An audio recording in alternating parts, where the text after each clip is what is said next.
थाना सदर हाफिजाबाद पुलिस और CIA हाफिजाबाद ने खुफिया मालूमात की बुनियाद पर मुश्तरका कार्रवाई करते हुए 2 मुंशियात के स्मगलरों से लाखों रुपए मालियत की 27 किलो से जायद मुंशियात बरामद कर ली।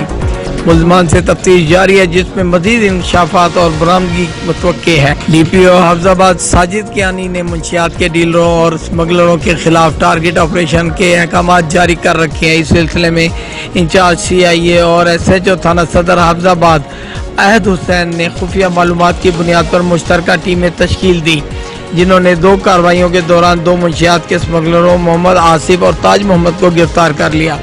मुलजिम ताज मोहम्मद को मुदरियावाला बाईपास जबकि मोहम्मद आसिफ को गुजरावाला रोड थाना सदर के सामने से गिरफ्तार किया गया।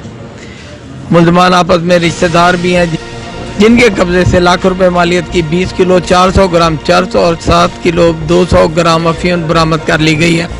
मुलजमान ने इब्तदाई तफ्तीश के दौरान मुल्क के कई बड़े शहरों में मुंशियात स्मगल करने का इंकशाफ किया गया है, जिसमें लाहौर, सियालकोट, मुल्तान, हैदराबाद और कराची शामिल हैं। दोनों मुलजमान से तफ्तीश का अमल जारी है, जिसमें मजीद इंकशाफात और बरामदगी मुतवक्के है। DPO हाफिजाबाद साजिद कियानी ने कार्रवाई करने वाले पुलिस अफसरान के लिए इनामात का ऐलान किया।